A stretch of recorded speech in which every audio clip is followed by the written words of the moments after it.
Good afternoon, everyone. Welcome to our first education subcommittee for AADUSD. We'll go ahead and call this meeting to order at 3:48 p.m. on December 3rd. We are recording the Zoom meeting, the virtual aspect of it, so that we could go ahead and upload the subcommittee Zoom meetings to our library under Board of Education on our website. Reviewing the agenda for this afternoon, we have, of course, call to order. Because this is a public meeting, we have public comments for anybody via Zoom or in person that would like to make a public comment. We'll go through introduction and roles of the subcommittee, and then positions and purpose for the subcommittee as a whole. And then we'll have our first topic, education code and school discipline, and then future meeting agenda items, next steps, and a date in January since we meet once a month. So with that, public comment. We don't have anybody online, correct, Mr. Ortiz? No. Okay. Anybody on that side? Oh, might you have anybody there, Dr. Chamberlain? Oh, let me For look. public comments, raised hand. I don't see anybody. Oh, let me just.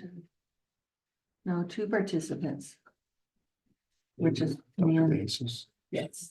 Okay, no public comment at this time. We'll move on to item C, introduction and roles. We have two of our board members, our liaisons to the subcommittee, Ms. Taxani, board clerk, as well as Dr. De Jesus, board member, in their role for the district as well as the subcommittee. We could maybe go around the room. Maybe we could start with Dr. Chamberlain, just to introduce, and I'll continue. Hi, I'm Paula Chamberlain and am I chair on the subcommittee for education. No, we'll get into the chair. Okay, Yeah, okay. but director. So I'm director of student support services and education services. Fine. You already introduced me. Eric Sahakian, superintendent. Yolanda McCauley, assistant to the superintendent. And Mr. Ortiz, you're a big part of this. I'm Cesar Ortiz, District Network Administrator. Thank you. Thank you for your support there for this meeting. All right, so we'll move on to subcommittee positions and purpose. It is during this fiscal year that there was a kickoff of subcommittees, something that was initiated by our trustees. So we have two that have already commenced, Facilities and Finance Subcommittee, and today's the kickoff for Education Subcommittee. We anticipate in the month of January, our Policy and Management Subcommittee to kick off as well. We have board liaisons for each subcommittee assigned. The purpose of the subcommittee is to really kind of go in depth and have a deeper dive into topics, concerns, issues that are pertinent to the district, to our community, to our students and our parents. And so that we could go ahead collectively through our chair, who is Ms. Taxoni, and I'll get into that, to actually bring it forward to the board at the regular board meetings as part of a subcommittee report. If there's anything that is going to be recommended from the subcommittee to be brought forward to the regular board meetings for the community. So in positions, I do believe that Board President Falsgraf designated Ms. Taxoni as the chair of the subcommittee for education. All right. Okay, with that said, I'm gonna go ahead and turn it over to our chair if she'd like to say a few words, and then we could go into the agenda item for today. I am just thankful that everybody's here. So thank you guys very much for taking time out of your day. George Online, thank you for putting together the agenda. That's what that's called. And everything to go with it that we asked for. So thank you very much for putting that together to the staff. Thank you, Dr. Chamberlain. Thank you, Ms. Taxoni. All right, Dr. Chamberlain, education code and school discipline, a topic for today. Let's get right to it. So I shared two documents with you. The first one that is 9 pages long. It's titled Student Discipline Guidelines. It starts with kind of an overall where we start with student discipline and goes with kind of progressive to more punitive forms of discipline. If you go, I'm just going to kind of summarize over it because there's kind of a lot. But our principals use this at the school site. It's shared in our school handbooks as well.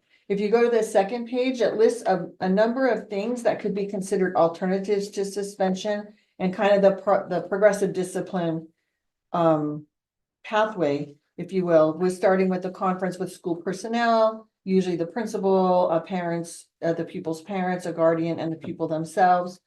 Next might be referrals to counselors, school psychologists, social workers. Child welfare and attendance personnel is actually the student support office, which is my office. And then other school support personnel for case managers. Also our PBIS, which is our proactive behavior intervention supports. And you guys have heard a little bit about that at board meetings as well. We also sometimes do student success teams or study teams. They're teams where a panel of teachers and other site support will get together and look at a student's records and kind of look at everything and discuss kind of what the pluses are, where the student's doing well, where the student has areas of growth, and then put together some ideas of interventions that might support the students, whether they be social, emotional, or academically. Sometimes students act out in classrooms because they are not following the academic piece. They're so far behind, so they're just not engaged. So we really look at their behavior, we look at their academics, we look at their attendance, we include parents, and really a whole team to put together a support plan for the student. And those are generally followed up with a meeting in every 4 to 6 weeks where you say, we're going to do certain interventions, and you look at those interventions to see if the student's making progress, whether it be academically or social emotional, or perhaps both. Oftentimes we would have 3 of these meetings. If we do see a student's not making academic progress, or there continues to be concerns, there are times where a student at that point might be referred for a special education assessment. It's really on an individual basis. And that's kind of what the next, I kind of spoke about the next piece is going at the number 4 is referral for comprehensive psychosocial or psychoeducational assessment. Or enrollment in programs for teaching behavior management. We address a lot of that through our social emotional program, which is through PBIS and Navigate 360. And that is a platform that has a whole lot of resources on teaching lessons with students. And at each school site, depending on what's going on with the student, if it's bullying, we may sit with the student, a team, and work with the student on bullying activities. One of the things that I know Vasquez did, and they had the social workers do it, is they put together a 6-week program where the social worker went into all the 9th grade classes and did lessons on bullying. And that ended with kind of some restorative practices. And it was it was actually a really good experience for kids. Other kids asked why they didn't get to do it, older kids. And I said, well, we did it 1 year for 9th graders, and the plan was to extend it the next year for 10th graders. So I know that those are some things that we're doing to help students make better choices. And I said bullying, but vaping is another area of concern where schools are working on, as well as the anger management, sometimes leading to fights and things. And then it goes into individual suspensions, into multi-day suspensions, and kind of what the law is as it relates to how many days a student can be suspended. It talks about makeup work, and it talks about active violence on the next page, which would be fighting. If you go to the following page, and I'm sorry these aren't numbered, moving forward I may add numbers to them. These are interventions that we consider remediations and consequences. They're lettered A through F. And they align with, if you go to the next page, it's actually A through G. The G is at the top of the next page. You have a table right here, and the table is, this is the table of the ed codes that we generally suspend for. So you can't suspend a student if you don't have an ed code. It's not all inclusive, but these are the main ones that we find that come up at school. So you see them listed on the far left, the ed code and the name, like assault with a deadly weapon, fighting assault. And they go down. This is violations against persons. On the next page, we have a continuation of violations against persons. We have violations against public health and safety, and we have violations against school administrators and administrative procedures. The next two columns are elementary and middle and high school. As it relates to ed code and the discipline, as far as the discipline rules, they're different at elementary school, even as it relates to ed code. So a student that like kindergarten through third grade cannot be, there's no such thing as an education code for a student for sexual assault for a student that's not in the fourth grade. For students that are younger, you're seeing some inappropriate behaviors, which you do sometimes. Sometimes, depending again on the situation, that might be just guidance from the principal and the family and working with the student. But if you see some things that are pretty disturbing, that's a call to Child Protective Services and also sometimes law enforcement. But generally, it's Child Protective Services. Again, it depends kind of on what the situation is as far as the level of support outside the school that you might reach out to. But we ask our principals to follow these. For example, if a student's fighting, which is the second column down or the second box down, if they're in elementary school for your first offense, you would look at B, C, G, or F. Those are the letters on the previous pages. And you would work through those as progressive discipline. So it usually involves calling a parent. In this one, A is parent contact, B is counseling, C is personal responsibility. We find a lot of kind of positive, students make some positive gains with personal responsibility when you start to help them reflect on their behavior and the impact of their behavior on others. For example, if there's a fight at school or you're arguing with another student, you know, that's not just between myself and the student. That affects everybody else in the room or around that's seen it. It affects the families of both students involved and sometimes can affect the families of others. We're really trying to help kids understand through positive behavior reinforcements that their behaviors have a wide range of effects. They start to understand and to help them make better decisions. Can I ask clarifying questions on that part? Mhm. Where it says first offense, second offense, third offense, what is the timeline of that? Are we talking first offense in a school year or first offense for their lifetime? Like if It's they get usually in a school year. It's usually a school year. So if So if a student gets in a fight on May 25th, and then they get in another fight on August 15th, we're talking August 15th is a first offense. yeah, but I will say, and I'll give you an example. When I was a school principal, I had some kids that decided to get in a fight on the last day of school. What can I do? They've gotten a fight, they ran through the park and they were gone. School's over. Yeah, we called the parents, we documented it. We actually talked to those kids when they came back to school, right? Like we didn't forget about them and we provided some supervision and some interventions. We obviously didn't suspend them because that's after the fact thing. But if those students would have gotten a fight, oh no, that they would have been suspended. Like that, or what would have been the appropriate you know what I mean? Like it, yes. So, but what should happen in that case, and I know that this fight happened, like you and I got in a fight at the end of the school year in May even, we should be having, the school should be having a conversation with both of you to make sure like, oh, how are you friends now since the summer? Okay, so when So now kids get in a fight in January, and then that same student gets in a fight again in September, now that September fight is a first offense because Most it's likely. been Yeah, 6 months most or 9 likely. months or whatever. Yeah, even if it was March, like say it was spring break, Mhm. most likely you're gonna. Yeah, and sometimes usually what happens is like maybe there's a fight, say there's a fight in March. And we come back to school and the student gets in a fight, but they don't even get in a fight till the next January. So no, we wouldn't, we look at everything, because when we pull Aries up, we can see everything a student, we can see Mhm. everything, all the way from metal art. Yeah, And so we do take that into consideration. That doesn't mean that because suspension is not gonna correct the behavior. And if you read the research, Yeah. and I've read really a lot of it and just done it. Suspension severs relationships. It causes distrust with families. Does it work sometimes? Yeah, it does. It does work sometimes, but most of the time, you know, if you've done The other other- things yeah. first and then I suspend a student, now I have a relationship with that student. You know that we've tried, but there have to be consequences at some point. We might have to suspend you. If the rule is generally, if you if I have to worry as an administrator that you're a danger on my campus and I can't trust you to not fight another student, then I'm gonna suspend you. I don't know. And there's an element, sorry, Ms. Texan. That's okay. There's an element of, with the suspension as well, even for, let's say, an alleged aggressor, right? There's a cooling down period with the suspension, Yes. notification. That's. And what that I'm is sure. sometimes why, like sometimes we do like give you a day to go home. Mhm. For that very reason, again, because I don't at this point feel like you can stay on campus.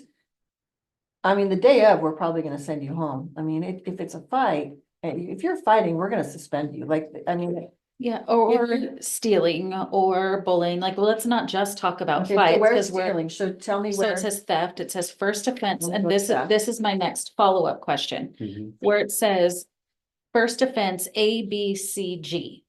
Without looking at the rubric of what A, B, C, and G are, Mhm. who decides which one of those, or two, or all That's a four good of them? question. Who decides what So that it student should be the actually gets? principal. And it Mhm. should be based on progressive discipline. Now, this is elementary school. Well, So we for- could talk about any of them, but Right, yeah. but I mean, honest, for a middle high school student, and that's seventh grade, maybe sixth grade. Again, a first offense may be a it depends, it may be a suspension or it may be B, C, or F. I'm gonna go look back at B, C, or F, because even as many times as I've used this document, I don't have it memorized. And a lot of times, if it's an older student, I'm even actually gonna talk to them about their behavior and say, these are our choices. And I mean, it depends on the level of theft, I mean, if they stole somebody's phone and they smashed it and broke it and they're pretty vindictive, we probably will suspend them.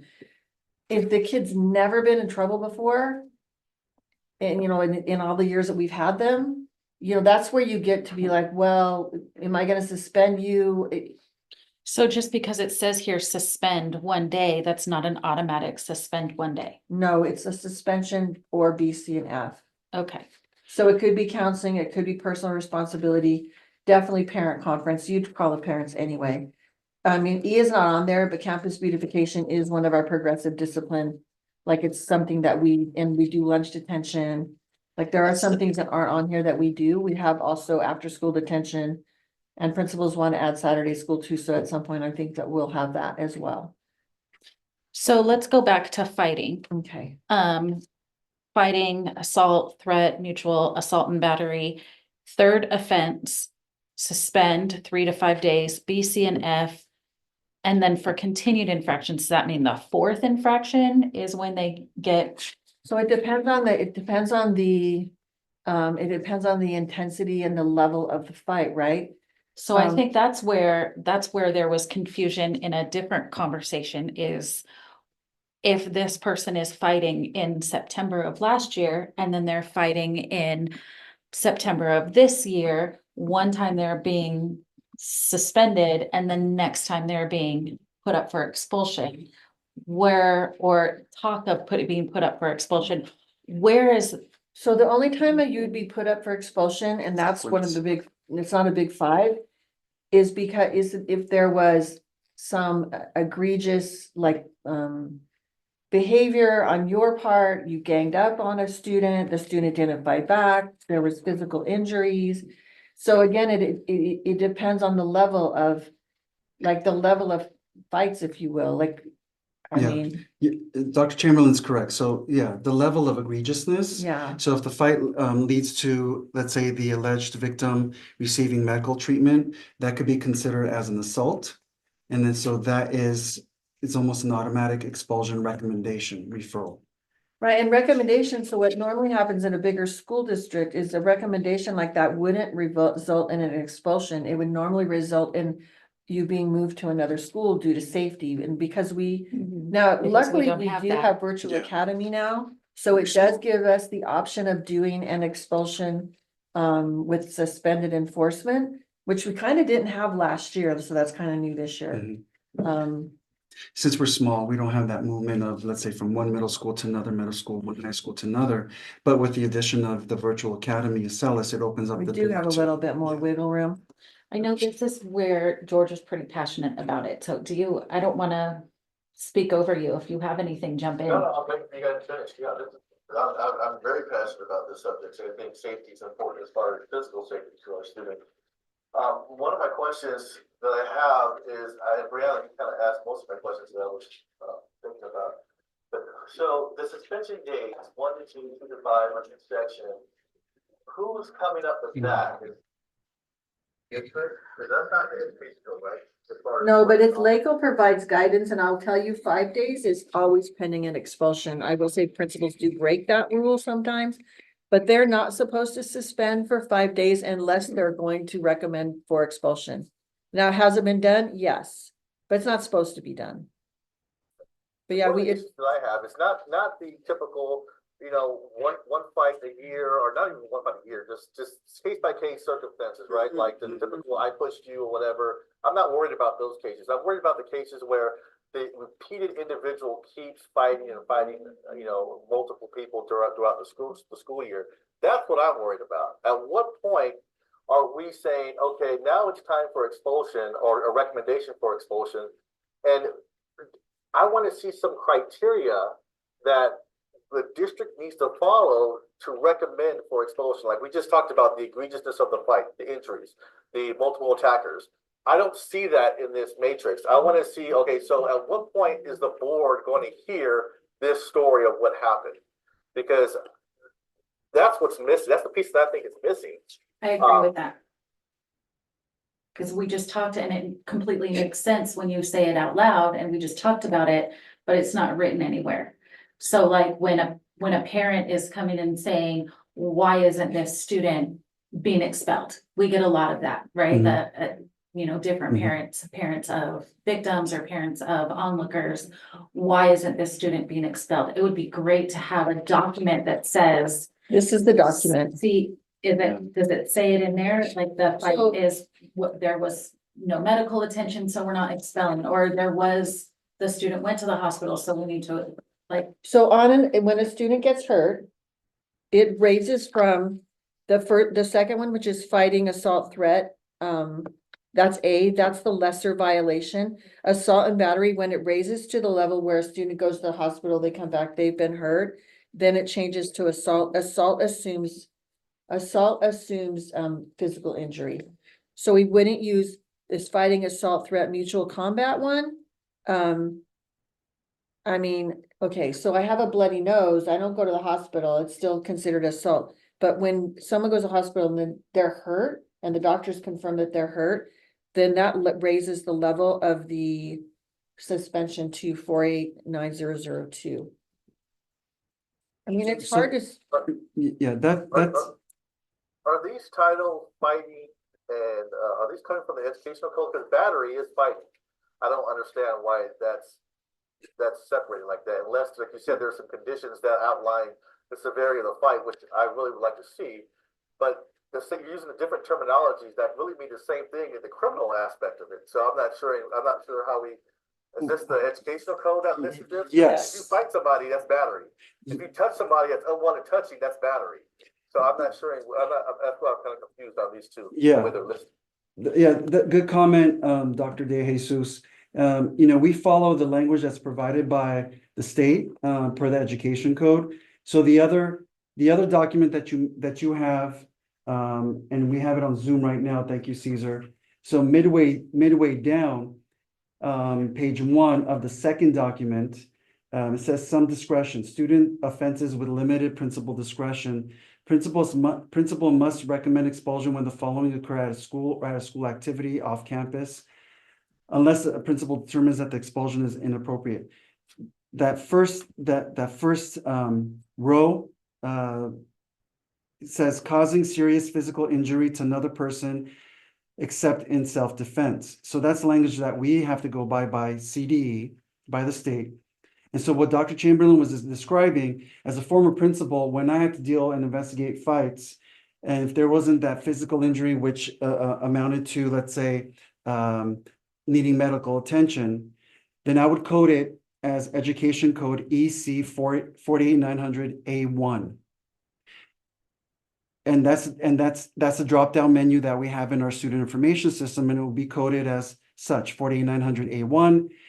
and it says causing serious physical injury to another person except in self-defense. I can't change that terminology.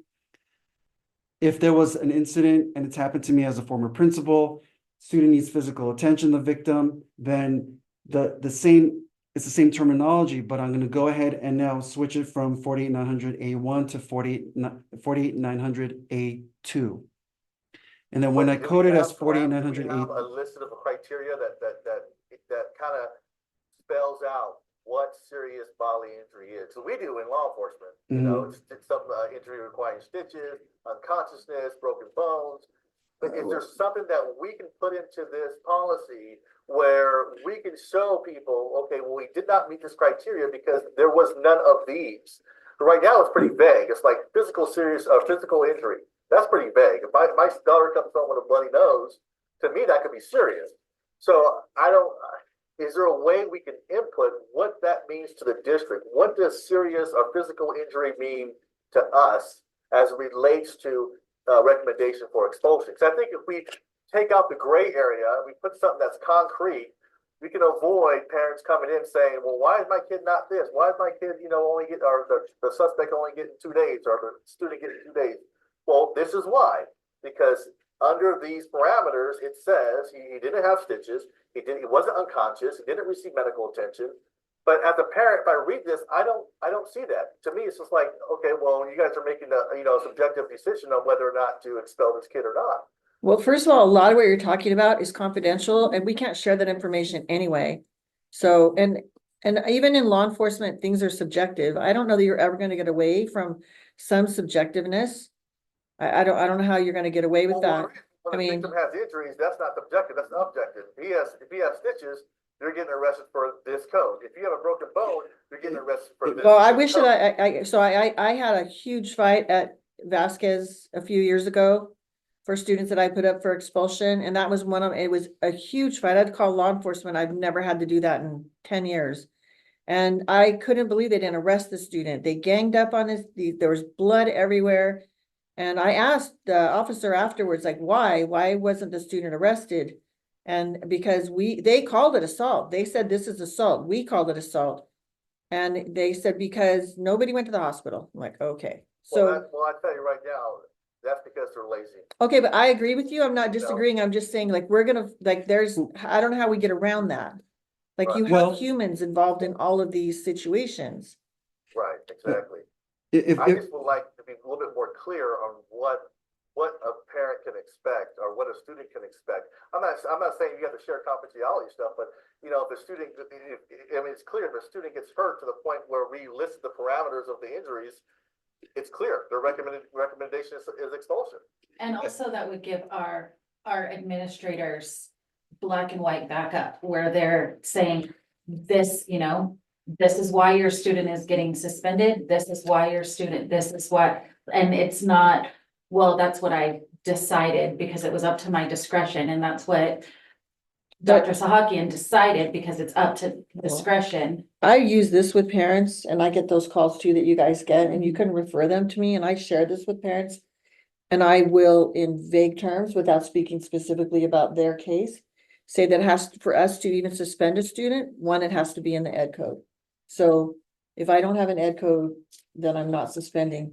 Are we perfect using this? This is new, like we have one new principal. And this was, I think, presented to our staff last year for the first year, this matrix.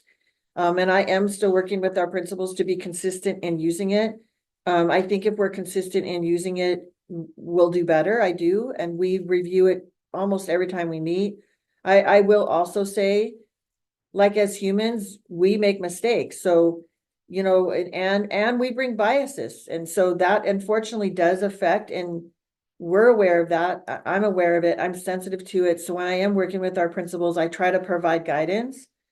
But I think sometimes, we're not perfect and, And I completely agree. I think the intention is aligned with your thoughts. Is there a way to combine these two documents? Because this is confusing for me to go back and forth. So if I was a parent trying I could to do find that. it and even if you just like no discretion, some discretion, broad discretion under each one of these, so then we can know like, okay, what does that mean? And then put these. Merge Like, them. Yeah, I can make it as merge one them. document. That's a good idea. Definitely not a directive, but I think it would be a lot easier to follow. I think if it's a we're- good suggestion. I consider it directive. Thank you. I actually like working together like this, so. it's Yeah, fun for me. it's easier to follow. But I do agree, like, and this year is the first year that this was in our student handout, so. I think even making some updates to language, so this matches this. Is this also available on our website or just in the student handbook? Yes, which is on the website. Mhm. So each of the, So you have to find it by going to the student handbook and then You do. searching And discipline. scrolling, yeah. Is could be there a way standalone. to make it a standalone document? yeah, we can make a we can- website for student support services and put this stuff up there. That's what a lot of districts. Yeah, we do. could, I mean, we could have a link and then, yeah. So I That'd be can, great. I mean, because we do that with our curriculum too, like we have ed services page, and I'll look to see what we have on our Yeah. page. If we could go back know. to Dr. De Jesus's comments, I just want to share my thoughts on that. No, I appreciate, having a more definitive response for our parent community, having it very clarified and making it more objective. It's a nice segue into perhaps an agenda item for the policy subcommittee, so that we could take a look at the administrative regulations for student discipline. If we want to take a look at that language, so, a recommendation from, again, it's our board liaisons that would make the recommendation, not staff, to the board. But it's taking the input here in terms of maybe elaborating on what constitutes an expulsion in terms of bodily injury to an administrative regulation, so we could take that from this subcommittee to the policy subcommittee to work on as well, based on this group's recommendation. And can you share some of the definitions, like stitches, I think is a yes, right? Like, do you have, if you could even email me, like, if that might be something we could add, I will. if I we're definitely updating will do that. policies? I definitely will do that. And I'm not, and I totally agree with you when you say we're all human, we make mistakes. I agree. I totally agree with you. But what I'm talking about is the one that keeps making the mistakes over and over again. Third fight within his time in the district. That's what I'm worried about, because as the fights intensify, the level of abuse may intensify. Yeah, I Well- agree. I don't want to be sitting there on the news saying that we could have stopped this a long time ago. When this kid showed evidence of violence, physical violence towards other students, and now the kid, unfortunately, maybe, I don't know, could be dead. Right, Okay. You don't know. yeah, I want to prevent that. And Right. how do we do that? By having a Well- clear understanding of our The policies. other problem is and panels what, too, what's that? Dr. De Jesus, I hate to go back to the matrix, the rubric that we have, but if you have this continuum of this misbehavior, right? The example you brought up. So even for, let's say, middle school, high school, third offense, you're looking at a 5-day suspension. And a 5-day suspension typically warrants a recommendation for expulsion. Yep. So there's really no wiggle room. When you do a 5-day, that's 99.9% of the time, it's a recommendation for expulsion that comes to the district office. So, I mean, we're not condoning this perpetual misbehavior and it just, let's suspend and bring the kid back. Especially if the level of, bodily injury is heightened, right? Well, a third offense is an automatic 3 to 5 days. So if it was a higher level, like what you're saying, egregious, someone got hurt or stitches, that would be a definitely be recommendation. on a third of, I mean, I don't even recall any students that were on a third offense. But if there was a third offense, you would go to this document and you would follow these directions. And if I could interject to just plain devil's advocate, Dr. De Jesus, if we do make any amendments to the existing policies moving forward, and we try to define, what would constitute an expulsion recommendation, let's say stitches, broken arm, what have you, and we leave some other elements out, that could really backfire in the sense of, well, these injuries are not listed, but these injuries are listed. So how do we now decipher? Because that could, for lack of a better term, pigeonhole a district to say, okay, these are the 5 injuries, but then my child has something that's outside of the 5. Just plain devil's advocate, to kind of Well, I think that's corner what us. you say, anything requiring medical attention. And would it fall could be under that medical category. attention. I mean, you could Yeah, go around it by that. If I have to, Right. if I have to take my kid to the hospital, I mean, it's pretty serious. correct. Now, I was just talking For- about certain that's for- examples. That's for some parents. Some parents also take their kid to the doctor for like a hangnail. You know what I mean? Like just going to the doctor doesn't make it a serious offense. Going to the doctor and having the doctor say, yes, this student is Right. injured, Yeah, makes it a serious offense. right. Mhm. The doctor says there's nothing wrong with you. Yeah, Well, look at domestic violence in this case, right? If you have no injuries, no visible injuries, it's a misdemeanor, but if there's visible marks, it's a felony. That's another thing. If there's visible injuries to a person, it becomes a different level, a higher level of crime. Yeah. and that's, and many times we, Right. yeah, without bringing up any examples, not to break any confidentiality, but, working with our parents, our guardians, in terms of the communication piece, your child went to the doctor, I believe you said they're gonna get medical attention, the parent brings back documentation, that's all part of the investigation, quote unquote. So if there's anything that indicates their medical attention was provided based on injuries, and that's, coming from a physician, well, that plays a huge factor in the investigation and the outcome. So my only point was, professionally speaking, not to list specifics, let's say stitches as an example, because then, gosh, if my child has something else and it's not on the list, then what are we looking at? If it's something a little bit broader, and I know then it comes that gray area again about subjectivity, and we're trying to avoid that. Just playing devil's advocate, looking at both sides, that's all. But So definitely to take a look at hypothetically policy speaking, moving forward. If a student punched another kid in the face and they received some stitches, they said they got cut.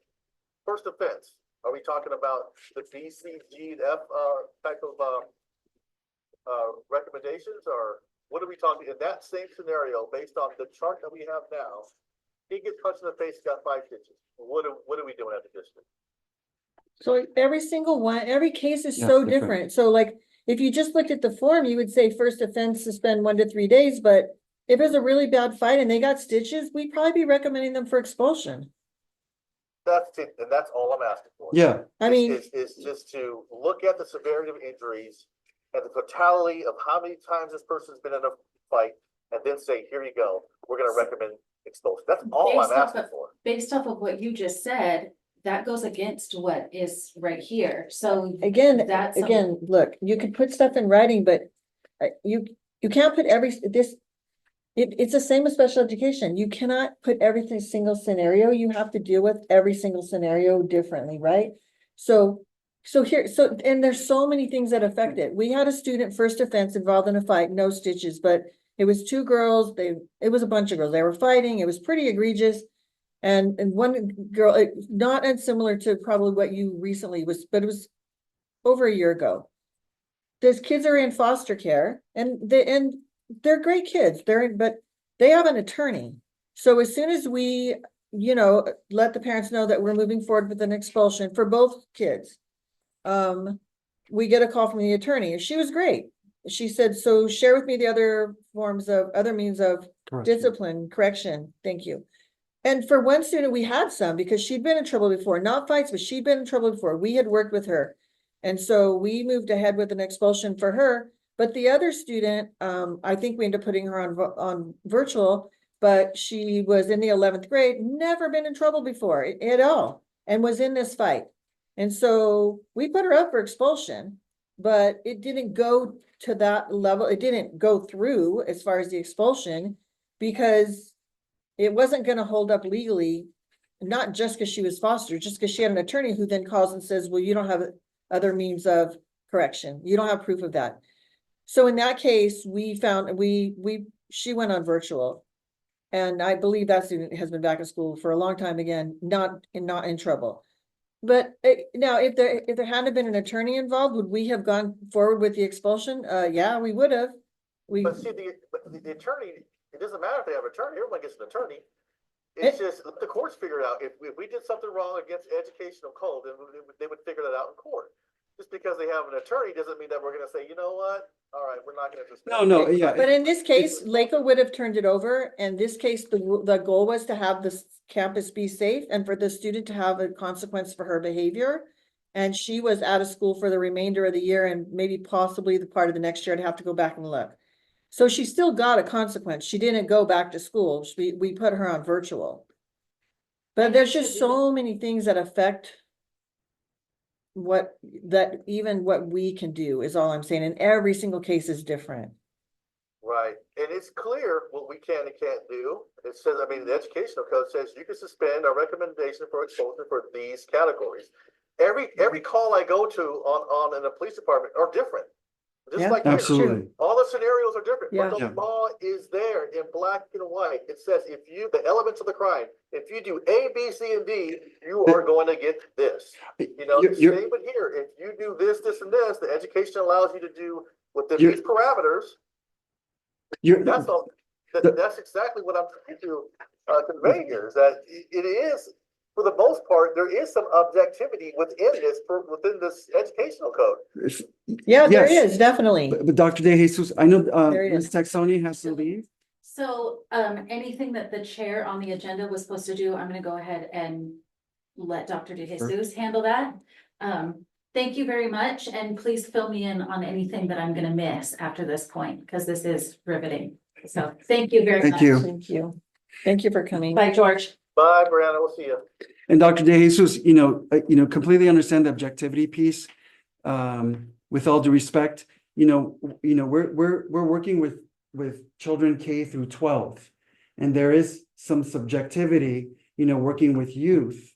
I know you could understand that in a sense where, LA County Office of Education, CDE, tells, pretty much directs and guides administrators to say, unless it's egregious where it's the 5 mandatories, right? Sexual assault, possession of a firearm, and so forth, so on.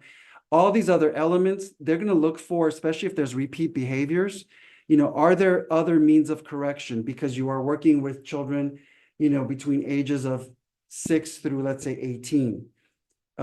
So there is some subjectivity, but the state provides you a guideline. And that's a guideline that we kind of, work with. And we take each individual student for, what it's worth and on their merit. So for example, you may have a first fight and the student, I'm going to give an example. I was a foster youth liaison for my former district and a principal. So you have a foster youth who comes enrolls in your school, has been there for 2 weeks, gets into a fight. If I put them up for expulsion, it's not something that needs medical attention per se, but they're in a fight. I cannot put them up because I've only had them for 2 weeks. I haven't put any supports in place for the student. If I do put them up and it goes to expulsion, parent, ed rights holder puts an appeal, goes to LACO, they're going to overturn it. The student is back on my campus. So there's all these parameters, and there's all this. There's plenty of subjectivity. I would say my recommendation, again, you're the trustee, to utilize this platform to work with the policy subcommittee to take a look at both the BP and the AR for student discipline, and to maybe clarify some of the definitions to make it more clear for our parents or community members. But while there's some wiggle room, there on the other side of that same coin, there isn't a whole lot of wiggle room because of the parameters that are set forth by the state. I hope that made sense. No, it makes sense. I just want to get to a point where we can have some objectivity when it comes to the repeat offenders are the ones that are doing the most physical harm to other students. That's it. I Sure. know that, every case is different. I understand that, every child is different. But how do we protect the other kids from being physically Of hurt course, at school? That's where I'm trying to get at. of course. I'm not even focused on the first offense unless it's very egregious. I'm just the repeat offenders. That's what I'm focused on. So if we could somehow later on come up with some kind of collaborative way to, like you said, lay out some criteria would be beneficial, I think. But no, I'm not trying to take away all subjectivity. I know that you have to have some subjectivity in each case. Mhm. I'm just trying to protect the students from the ones that are very violent, are repeat offenders. Sure. Yeah, but on third offense, that gets automatic, like it is written down on third offense. The example I shared with you earlier with the girl that was foster youth, it was first offense and she still was put up for expulsion because of the egregiousness of behavior. That's all I'm asking. Yeah, Yeah, yeah, we could That even, is it. we could bump that up to from And I third to just want to be first. able to, for us as, when parents come into the board meeting, they say, well, my student was this, and this. I want to have an answer. This is why. Because, why we did or did not do something, Yeah, Yeah. we understand. And I know you're the experts. You guys been doing this for years. You guys, I don't take that away from you guys are the experts in this field. And you know what benefits the students the most. I'm just, again, I think as a liaison to the community, my job is to kind of relay their wants and needs of safety. So if I'm Of not doing course. that, I wouldn't be doing my job. yeah, Of course. and we do too. I mean, we want the campuses to be safe. Kids can't learn if they don't feel safe. Correct. And that's important to us. And if parents don't feel safe, they're not gonna send their kids to school. So we do want Even to, with the drug offenses, I don't think I see the drug possession of narcotics on campus. Is that on there? let me find it. Paraphernalia. Yeah. I see We tobacco. put drugs, That's- we put drugs under tobacco possession and use and under alcohol possession and use. Because it says substance abuse, if you look in the third column over. And let me see if there's one on the next page. So we use those two ed codes right there, tobacco possession use or alcohol, either one of those for drugs. And paraphernalia obviously is like the vaping and stuff. But if someone has a vape, they're gonna get two. They're gonna get drug paraphernalia as well as, well, if we can prove they used it, they're gonna get used, but we can still do 48900H because they had possession. Does And that make sense? the second document that we have, there's a section there that says sold, furnished, or offered. A substitute substance represented as a controlled substance. So we do have the discretion under Ed Code 48915B as in boy to put up a student under that terminology, that definition for expulsion. So that's there. It kind of goes in more detail in the second document with the Yeah, I think it's a definitions. different ed code because that's a selling, Yeah, right? So selling is, those might be on this one. at the So, Like, end. furnished. if a student comes up to school with a little bit of fentanyl that can kill students instantly, how do we treat that? Of course, that's more egregious than a day suspension. You follow me? Yeah, and yes, if we knew it was fentanyl, I think what we run into is we come across things at school as administrators and we don't often know what they are unless it's obvious like marijuana, right? Even in a vape, we don't know what's in the vape, right? It could be a tobacco, it could be marijuana. I don't know what else you can put in those. well, there is the Ed Code, again, 48915, Dr. De Jesus kind of encapsulates that as well. Possession or under influence of marijuana or controlled substance or alcohol or any intoxicant. Oh, that's So one. 48915B, as in boy, again, that defines that, and you can actually expel. So if it's fentanyl and the ramifications, and it's deadly, Yeah. to be frank. Right. That's something that, students can be put up for expulsion, yes.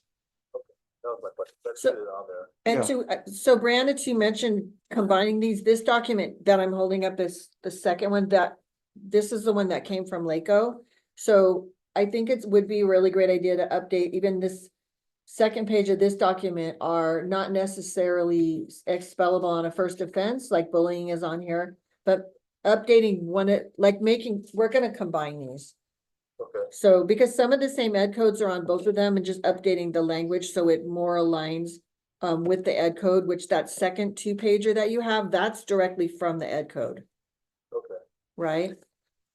And, so is it fair to say, because I want to be respectful of everybody's time per the agenda.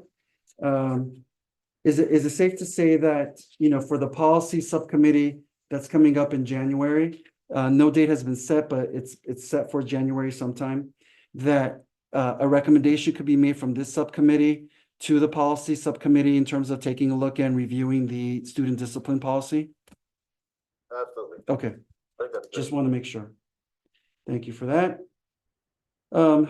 With that topic, it was an informational item, education code and school discipline. Again, taking a look at the time, we're at the 2-minute mark. Future meeting agenda items and next meeting date. It's January 17th. It looks Sorry. like a 7 on there, but it like wrinkled. My printer. It is the 17th, yeah. So January 17th, 17th. Okay. And then future meeting agenda items. This could be I'm not sure continued what or, was next on our topic? I know we had a kind of some goals set out. I'd have to go back and look, but I think the January one, I know we also talked about doing some like test scores and education, things like that. As it relates to our curriculums and things, and I know the dashboard was just recently released and we'll be doing a presentation for the board, I think January 23rd. Mhm. So it might be nice to kind of do a little bit of that with this committee prior to that board meeting. If That that's sounds- okay, Yeah, that sounds like a plan. okay. Thank you. so state dashboard, test scores, test results in the next meeting, January 17th. All Yeah. right, I'll go over all the dashboard components, like the college and career indicator mhm, too. I'll kind of review everything we'll have enough time okay, with the committee next time. wonderful. All right, we're approaching that 4:40 mark because we got off to a late start. With that, and this is the our chair, she had to leave. But I guess you're the designee. You could call the meeting to an end. Dr. De Jesus, you're the alternate. Yeah, let's do this. Going to the end. At, was it 4:40? Thank you. All right. Thank you. Thank you. Thank you, everybody. Bye.